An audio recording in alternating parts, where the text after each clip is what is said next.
ఉన్న వారినైనను ఎట్టి శ్రమలలో ఉన్న వారినైనను ఆదరించుటకు శక్తి గలవారమగునట్లు ఆయన మా శ్రమ అంతటిలో మమ్మను ఆదరించుచున్నాడు. హల్లెలూయా. ఇప్పుడు ఎంతమంది ఆదరణకర్తలు? 2 కొరింథీ మొదటి అధ్యాయం 2 కొరింథీ 1:4 అండి. మొదటి ఆదరణకర్త ఎవరు? ప్రభువైన యేసుక్రీస్తు. రెండవ ఆదరణకర్త ఎవరు? పరిశుద్ధాత్మ దేవుడు. మూడవ ఆదరణకర్తలు ఎవరు? ఎవరెవరు అయితే మనం మొదటి ఆదరణకర్త చెప్పినట్లు, రెండవ ఆదరణకర్త చెప్పినట్లు నడుచుకొనుచున్నారో వారు మూడవ ఆదరణకర్తలు. దేవునికి స్తోత్రం.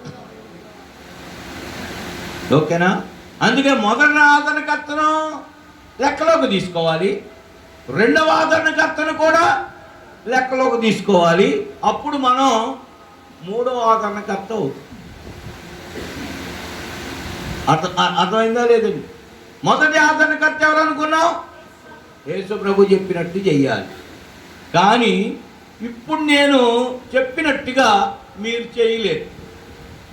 నేను వెళతాను, వెళ్ళి వేరొక ఆదరణకర్తను పంపిస్తా. ఆయన వచ్చిన తర్వాత మిమ్మును సర్వసత్యములోనికి నడిపిస్తా. ఆయన రాకుండా మీరు నడవలేరు. మీకు అర్థమైందండి? యేసు ప్రభు కూడా కొంత లోతులోకి నడిపించాడు. ఎంత నడిపించినా ఆయన పట్టుకునే సమయానికి ఇల్లు ఎడిపోయారు. లోతు ఎట్టిపోయిందో తెలియదు. వాళ్ళు చేసిన అద్భుతాలు చూశారు. గుంటోళ్ళు బాగవడం, గుడ్డోళ్ళు బాగవడం, రోగులు స్వస్థత పొందడం, శాపం ఆశీర్వాదంగా మారడం, చచ్చిన వాళ్ళు లేవడం, ఇవన్నీ చూశారు. ఇన్ని చూసిన వాళ్ళు యేసు ప్రభువుని పట్టుకున్నప్పుడు ఎక్కడున్నారు? ఒక్కళ్ళే. 12 మంది శిష్యుల్లో విశ్వాసులు అంటే పరారయ్యారు, పర్లేదు. ఆయనతో ఉండి, ఆయనతో తిని, ఆయన దగ్గర ఉన్నటువంటి వాళ్ళు ఏమైపోయారు? ఒక్కళ్ళే. రాను వారు ఏం చెప్తున్నారు? మేము నిద్రపోతా ఉంటే ఆయన శిష్యులు వచ్చి ఆయన డెడ్ బాడీని తీసుకుపోయి. వాళ్ళు వచ్చారా? వాళ్ళకంత ధైర్యం, భయపడిపోయి వెళ్ళిపోయారు. మొదటి ఆదరణకర్త వలన ఆదరణ పొందినప్పటికీ, మేలు పొందినప్పటికీ, రెండవ ఆదరణకర్త రాని కారణం చేత వాళ్ళు ధైర్యం కలిగిన వాళ్ళగా ఉండలేరు. అందుకనే రెండవ ఆదరణకర్త పరిశుద్ధాత్మ ద్వారా, ఇక్కడ చూడండి, ఈ ముగ్గురు కూడా త్రియేక దేవుడు అని రాయబడింది. దేవుని స్తోత్రం. అర్థమవుతుందండి? ముగ్గురు ఏకమై ఉన్నారు అని రాయబడి. ఇందులో ఈయన వేరు ఆదరణకర్త, ఈయన ఆదరణకర్త. ఈ తండ్రి సమస్తానికిగా ఆయన. కానీ తండ్రి రాలేదు, కానీ వీళ్ళిద్దరూ వచ్చారు. దేవునికి స్తోత్రం. వాళ్ళు కూడా ఒకేసారి రాలేదు, కానీ ఒకరి తర్వాత ఒకరు వచ్చారు. ఎందుకు వచ్చారంటే ఆశీర్వాదాన్ని కలుగజేయటానికి. ఈ ఆశీర్వాదం వచ్చే విషయంలో వీళ్ళ ముగ్గురు పాత్ర ఏమిటి? మానవులమైన మనకు ఆశీర్వాదం సంప్రాప్తింపజేయడానికి ఆ ముగ్గురు పాత్ర ఏమిటి? ఎవరైనా చెప్పగలిగితే చెప్పవచ్చు. ఆ ముగ్గురు పాత్ర ఏమిటి? సరే, నేనే చెప్తాను 2 మాటల్లో. ఆ ముగ్గురు పాత్ర ఏమిటంటే, పాపిగా మనిషి పతనం అయ్యాడు, ఆశీర్వాదాలు పోగొట్టుకుని శాపగ్రస్తుడయ్యాడు. ఓకే, ఈ ఆశీర్వాదాలు మరలా సంప్రాప్తింపజేయడానికి ఒక బలి అవసరమైంది. ఏమవసరమైంది? లేవీ క్రమంలో ఈ బలులు ప్రతి ఒక్కొక్క పాపం చేసిన వ్యక్తి ఆవరణం దాకా వెళ్ళి బలి పశువుని తీసుకువెళ్ళి, గొర్రెనో కోడినో మేకనో తీసుకువెళ్ళి దాన్ని బలర్పించి తద్వారా 1 సంవత్సరం పాటు ఉపశమనం పొందేవాడు. 1 సంవత్సరం వాళ్ళు అర్పించిన బలి యొక్క శాంతి కలిగే కాలం ఎంత? 1 year. ఆ తర్వాత మళ్ళా జ్ఞాపకం వచ్చి మళ్ళా సంవత్సరానికి మళ్ళా బలులు అర్పించేవాడు.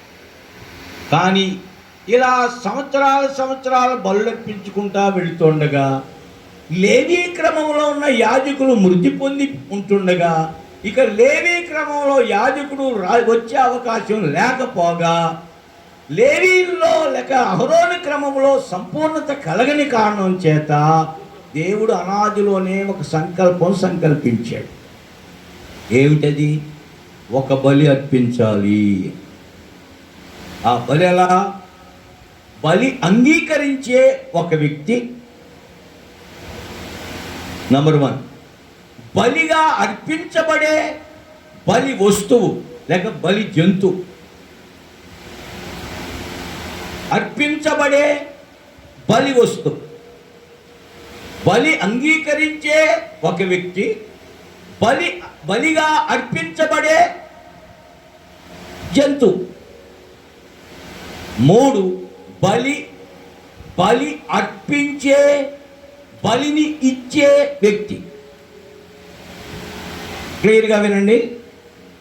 బలి అంగీకరించే వ్యక్తి, బలిగా అర్పించబడే వ్యక్తి, బలిని అర్పించే వ్యక్తి, బలిని ఇచ్చే వ్యక్తి.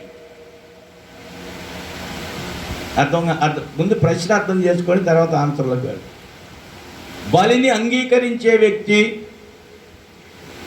బలి ఇవ్వబడే వ్యక్తి లేక జంతువు, అర్పించబడడానికి అప్పగించుకున్న జంతువు. 3, బలి అర్పించే వ్యక్తి. ఇది అనాదిలో దేవుని ప్రణాళిక.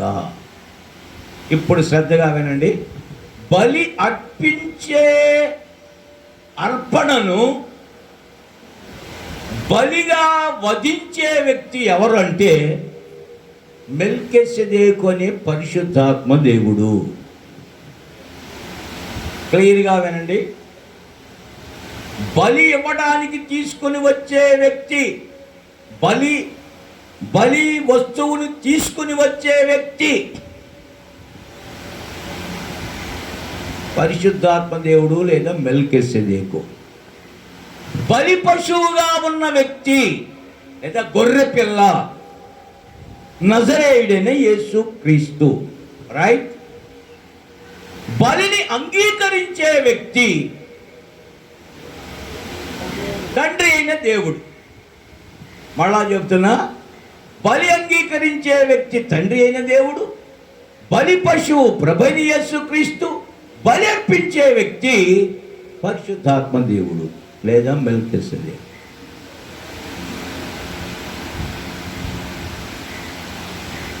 కనుక ఈ ముగ్గురు వేరు, ఒకే దేవుడు, కానీ వ్యక్తిత్వాలు మాత్రం వేరుగా ఉన్నాయి. కొంచెం కష్టమే అర్థం చేసుకోవటం, నెమ్మదిగా అర్థం చేసుకో. బలి అంగీకరించే వ్యక్తి ఎవరికి బలిస్తున్నారు? తండ్రి అయిన దేవునికి బలిస్తున్నారు. ఎవరిని బలిస్తున్నారు? యేసు ప్రభువుని బలిస్తున్నారు. ఎవరు బలిస్తున్నారు? అది సార్. నీవు నేను మనం కూడా 2 క్రమాల ప్రకారం బలులు అర్పించబడుచున్నట్టుగా బలిగా, అర్పణగా, సజీవ యాగంగా మనమే మన శరీరములను దేవునికి సమర్పించుకోవాలి. ఎందుకు? ఇది శాపం పోవాలి, ఆశీర్వాదం రావాలి. రైట్. శాపం తొలగించబడి ఆశీర్వాదం ప్రత్యక్షపరచబడాలి. అందుకని బలి అనేటువంటివి యాజకుడు అర్పించాలని దేవుడు చెప్పాడు. ఇప్పుడు ఇశ్రాయేలులందరూ ఎందుకు శాపగ్రస్తులయ్యారు చెప్పండి?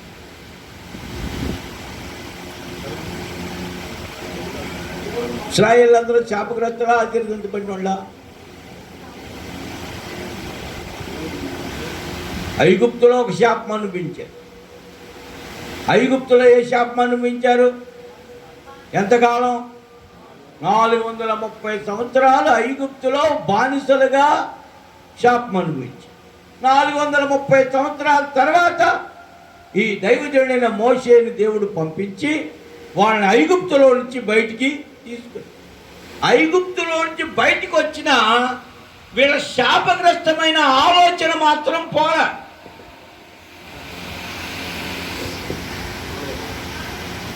శాపగ్రస్తమైన ఆలోచన పోల,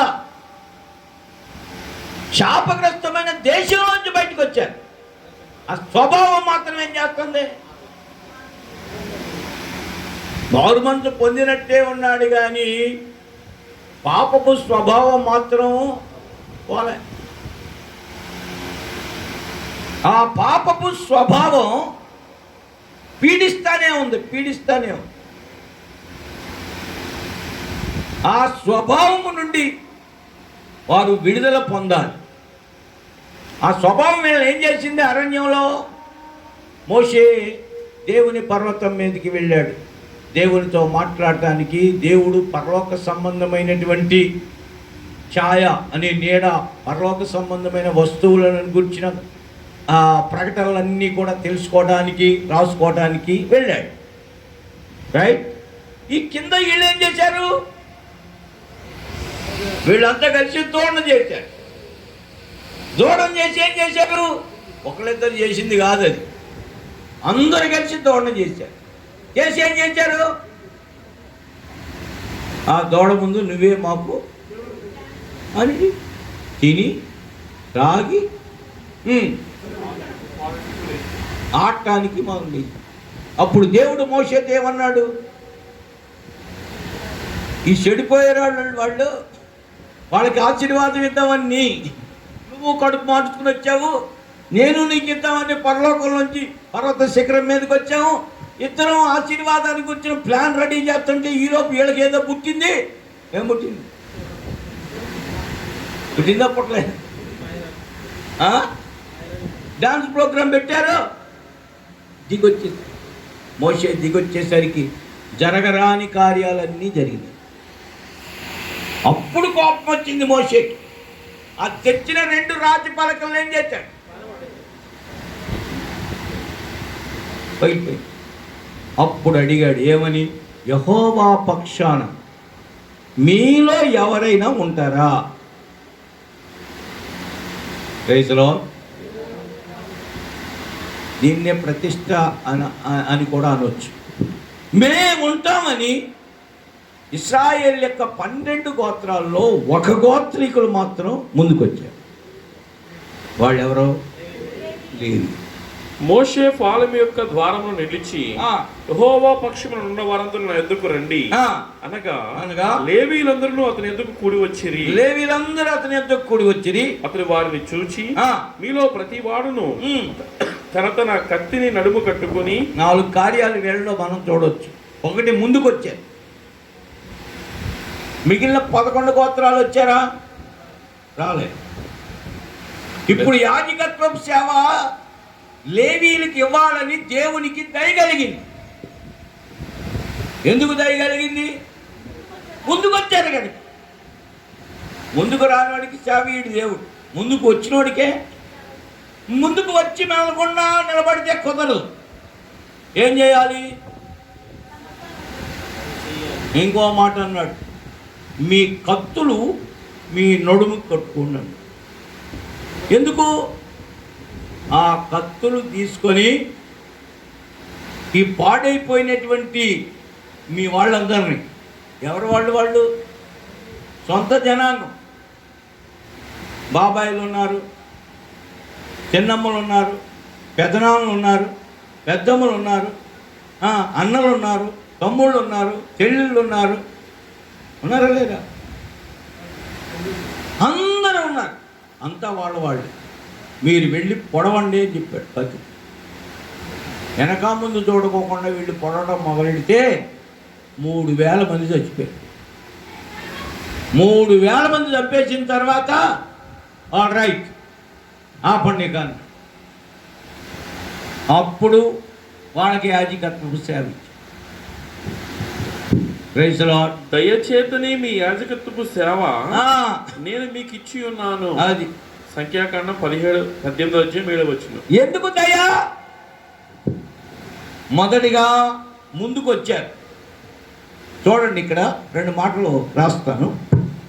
లేవీలకి సేవ ఇవ్వడానికి గల కారణం 1, ముందుకు వచ్చారు. మీరు చూడండి, ఎంతమంది ఉన్నా వచ్చి ప్రార్థన చేయించుకొని ఆశీర్వాదం ఇచ్చి కానుకిచ్చి ఏదైనా భోజనాలు పెట్టే తినేసి వెళ్ళిపోతారు. కానీ సేవకు రమ్మంటే ఎంతమంది వస్తారు? మన విశ్వాసంలో చూడండి, రారు. వస్తారా? నవ్వి ఊరుకుంటారు. అంటే దాని అర్థం ఏంటి? మా వల్ల కాదులే. ముందుకు వచ్చారు. ముందుకు వస్తే సరిపోదు, రెండోది ఏం చేయాలి? కత్తులు పట్టుకోవాలి, కత్తులతో పొడవాలి. కత్తి చూస్తేనే రక్తం చూస్తేనే భయం. పొడవటం అంటే ఒకరినైతున్నా పొడుతూనే ఉండాలి. పొడితే రక్తం అమ్మ కాళ్ళు కారిపోతాయి, ప్రవహిస్తూ ఉంటుంది. 3000 మందిని ఒక దగ్గర చంపేశారంటే ఎంత రక్తం వచ్చాడు?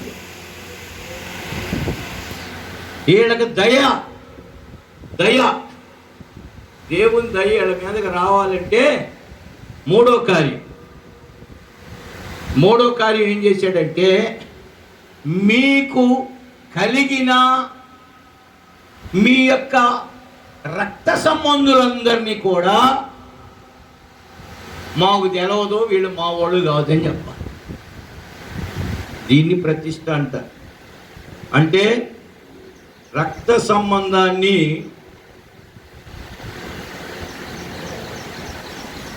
ద్వేషించడం.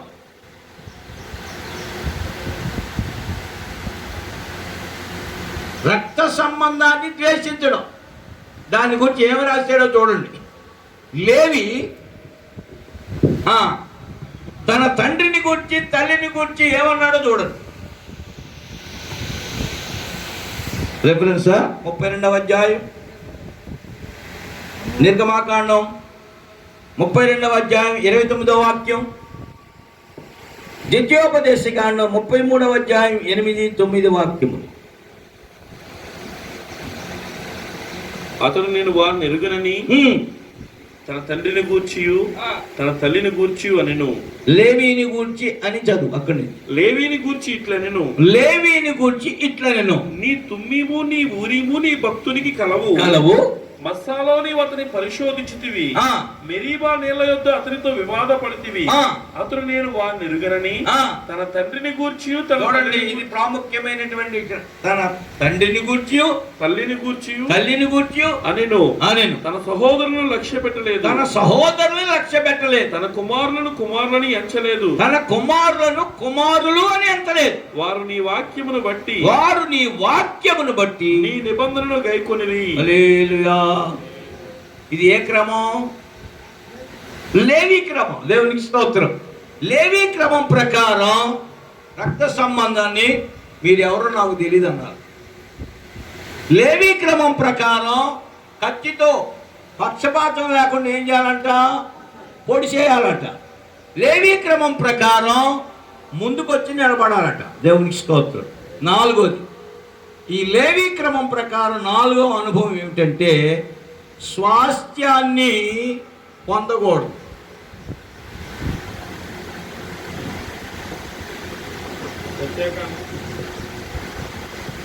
సంఖ్యాకాండం 18వ అధ్యాయము 20.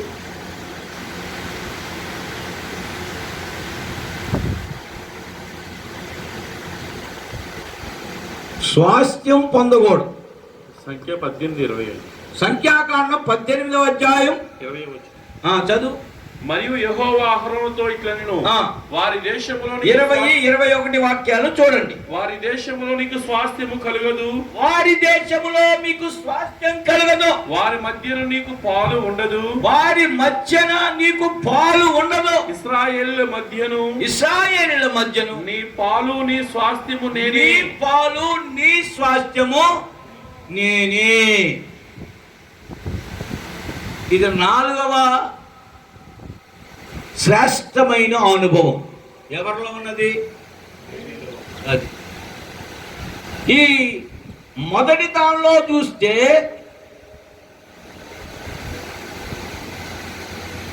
ఈ మొదటి కార్యంలో చూస్తే ముందుకొచ్చి నిలబడ్డారు. ఎవరు ముందుకొచ్చి నిలబడ్డారు? దేవుని పక్షాన మోషే ముందుకొచ్చి నిలబడ్డారు. 1. 2, కత్తులు తీసుకొని కనికరం లేకుండా 3,000 మందిని చంపేశారు. 3, రక్త సంబంధాన్ని నా తండ్రి ఎవరో నేను ఎరగను, నా తల్లి ఎవరో నేను ఎరగను, నా సహోదరులో నా పిల్లలు ఎవరో మేము ఎరగమన్నారు.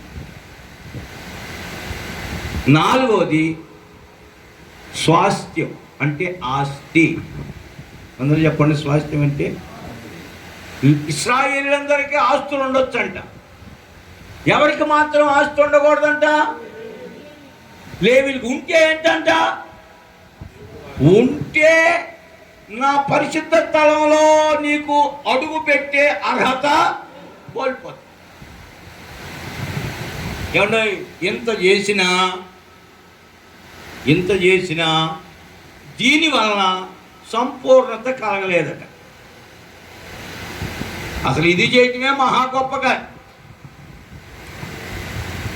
ఆ విగ్రహారాధన సంబంధమైనటువంటి దూడ దగ్గర నుండి ముందుకు రావడం అనేది 11 గోత్రాలు ఒక పక్కన, ఒకే ఒక గోత్రం ఒక పక్కకు వచ్చి, అది గొప్ప కాదా?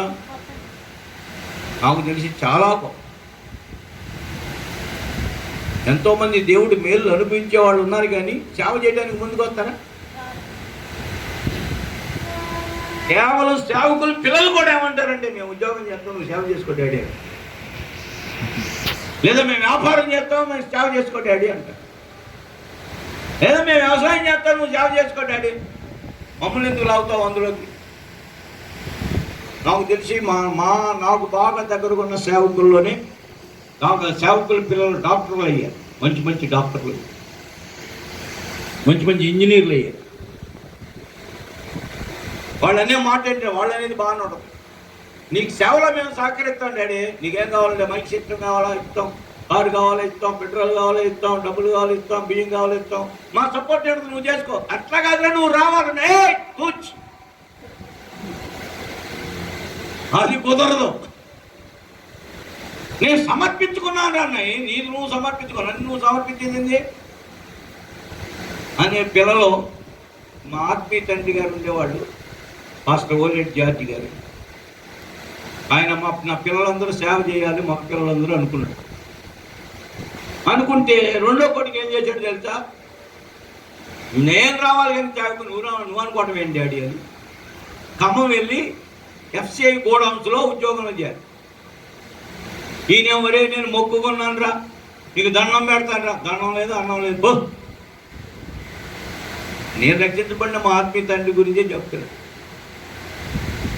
మామూలు విషయం కాదు. ఈ 4 కార్యాలు కూడా లేవి వంశములో ఉన్నాయి కనుక యాజకత్వపు సేవ లేవి గోత్రానికి దేవుడు ఇచ్చాడు. దేవునికి స్తోత్రం. దీనివల్ల కొన్ని మేలు జరిగినాయి. ఎంతవరకు? లేవీలు ప్రత్యక్షపు గుడారంలో యాజకత్వం చేయుచుండగా మీరు చూడండి, తాత్కాలిక ఆశీర్వాదాలు కలిగాయి. టెంపరరీ బ్లెస్సింగ్స్, తాత్కాలిక ఆశీర్వాదాలు కలిగాయి. కానీ అవి ఎంతవరకు ఉంటాయంటే ఈ లోకం మట్టుకే ఉంటాయి.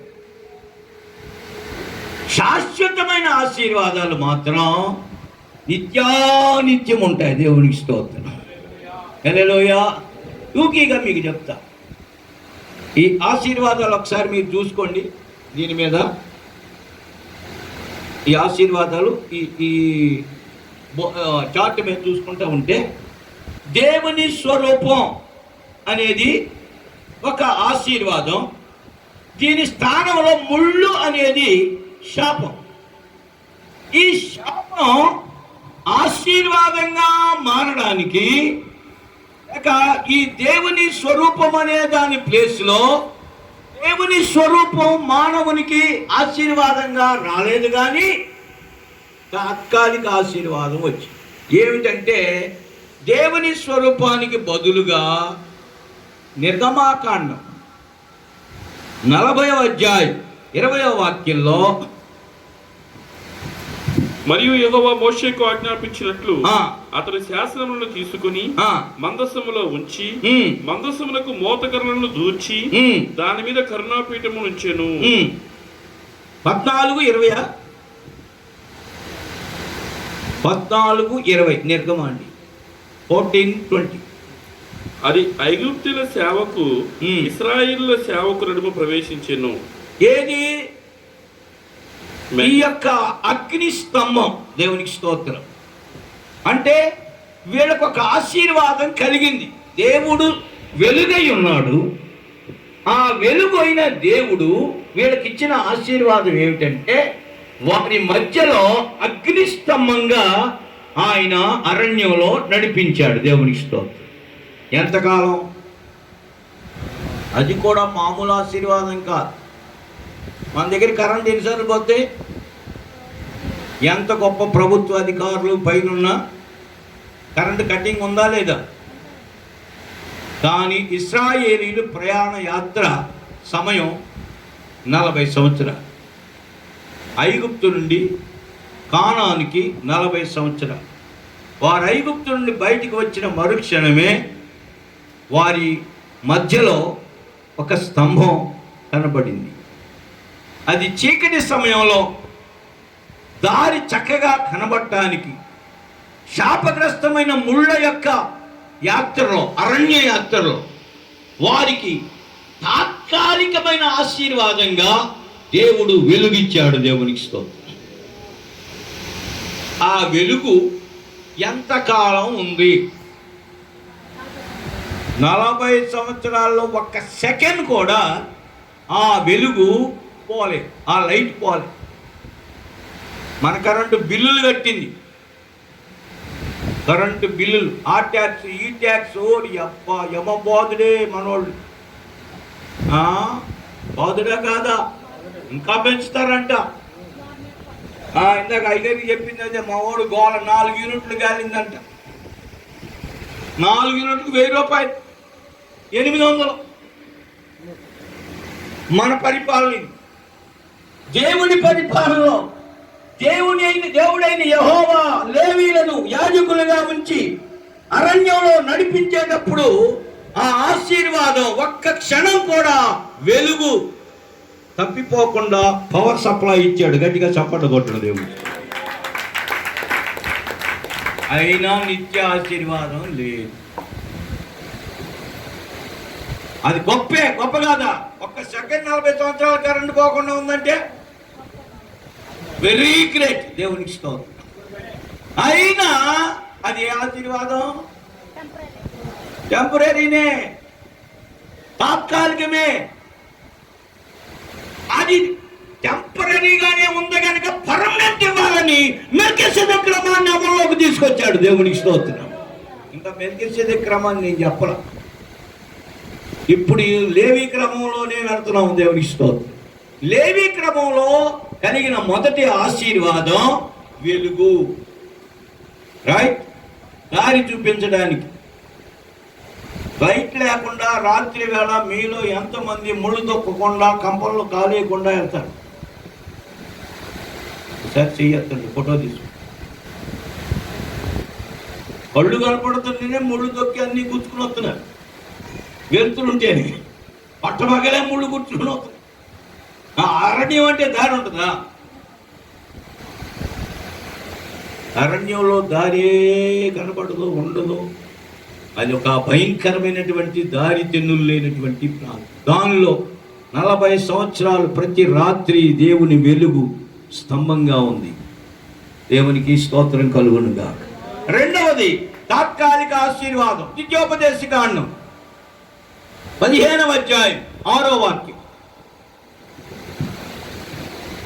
ద్వితీయోపదేశకాండం 15వ అధ్యాయం 6వ వాక్యంలో, ఏలైనగా నీ దేవుడిని యెహోవా నీతో చెప్పినట్లు నిన్ను ఆశీర్వదించును గనుక నీవు అనేక జనములకు అప్పిచ్చేదవు గాని అప్పు చేయవు, అనేక జనములు ఏలుదువు గాని వారు నిన్ను ఏలరు. ఇదిగో ఏలుబడండి. రెండో ఆశీర్వాదం ఇక్కడ చార్ట్లో.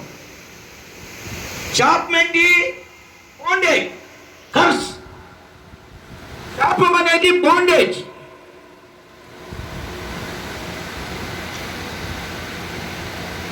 ఈ బానిస ఉండకుండా దేవుడు స్వతంత్రుడిగా చేస్తున్నాడు. ఏ క్రమంలో? టెంపరీనే ఇది. ఇంకో మాట ఇప్పుడు మీరు చదివిన దాని ప్రకారం ఈ రోజున మనుషులు ఎక్కువ శాతం ఈ ఆర్థిక సంబంధమైనటువంటి బానిసత్వంలో పడిపోతున్నారు. ఒప్పుకుంటారా? ఒప్పుకోరా? కానీ ఆ రోజుల్లో కానీ ఈ రోజు కూడా ఇశ్రాయేలీయులు ఆశీర్వదించబడిన వాళ్ళు. స్టిల్ నో అక్షరానుసారంగా. కానీ ఇశ్రాయేలు అందరికీ పరలోక ఆశీర్వాదాలు వస్తాయా? ఈ ఏలుబడి నిత్యానిత్యముగా ఉండేదానిగా చేయడానికి మెల్కిసెదెకు క్రమమును అనుమతించాడు. నేను చెప్పేవి కొంచెం కఠినంగానే ఉన్నా ఇవన్నీ వాస్తవాలు. దేవునికి స్తోత్రం. ఈ రెండవ ఆశీర్వాదం ఏమిటంటే నీవు అనేక జనములకు అప్పిచ్చెదవు. ఇది టెంపరరీ బ్లెస్సింగ్. ఈ టెంపరరీ బ్లెస్సింగ్ లేవీయుల ద్వారా ఇశ్రాయేలుకి ఇవ్వడానికి. అందుకే వాళ్ళని ప్రథమ ఫలాలు, దశమ భాగాలు, ప్రతిష్టార్పణలు, గొర్రెలు, కోడెలు, మేకలు తీసుకురండి, మేము ఆయనకి మీ పేరట బలిర్పిస్తాం, ఆ బలి ద్వారా ఆయన అంగీకరిస్తాడు, మిమ్మల్ని ఏలుబడి చేసేవారిగా చేస్తాడు. దానికి వాళ్ళల్లో ఒప్పుకోగలిగినంత లేక అంగీకరించగలిగినంత వారందరికీ కూడా ఈ అనుభవించారు ఏలుబడి. ఏమండి, ఒక్కడ కొనుక్కునే పని లేదు, అప్పు తీసుకోవాల్సిన అవసరం ఏంటి? 40 సంవత్సరాల్లో వాళ్ళు ఏం కొన్నారు చెప్పండి నాకు.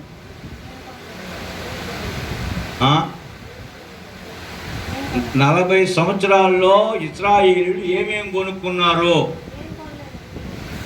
పోనీ కొనటానికైనా అక్కడ అడవిలో ఏమున్నాయి? షాపులు ఉన్నాయా? హోటల్స్ ఉన్నాయా? ఇళ్ళు ఉన్నాయా? వాకిళ్ళు ఉన్నాయా? ఏమున్నాయి? కానీ ఒక విధంగా వాళ్ళు ఏలుబడిని చేశారు. దేవునికి స్తోత్రం. ఈరోజు మనం కూడా ఈ బానిస ఆర్థిక బానిసత్వంలో నుండి మనము విడుదల పొంది నలుగురికి ఇచ్చేవారిగా దేవుడు మనల్ని చేసేది లేవీ క్రమం ప్రకారం వచ్చే తాత్కాలికమైన ఆశీర్వాదం. అంగీకరిస్తారా? అంగీకరిస్తారు అయ్యగారు, అంగీకరించాల్సి ఇంక మా అయ్యగారు ఇస్తాను. అందుకనే మనం కరెక్ట్ అయిన ఈ 4 ముందు ఏమన్నా లేవీ క్రమం సంపూర్ణత లేదు. లేకపోయినా దీనిలో వచ్చిన ఆశీర్వాదాలు మాత్రం టాప్ లెవెల్లో. తాత్కాలికమైనా సరే టాపు. దీనికంటే టాపు మెల్కిసెదెకు క్రమం. దేవునికి స్తోత్రం. ఈ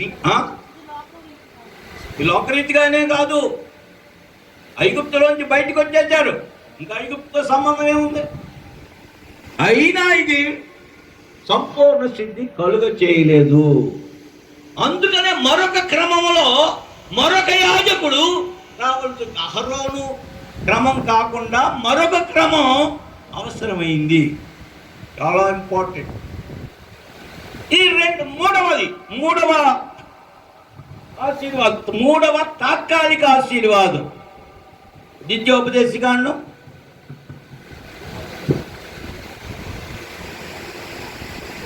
8:41, డ్యూటెరోనమీ 8:41. సరిగా చదవండి.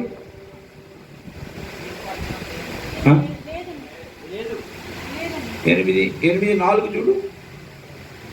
వాళ్ళ వస్త్రాలు పాతికెళ్ళలేదన్నాడు చూడండి. బట్టలు సంవత్సరములు. ఎన్నో వాక్యం? 4 రైట్. ఈ 40 సంవత్సరములు నీవు వేసుకొని బట్టలు పాతికెళ్ళలేదు.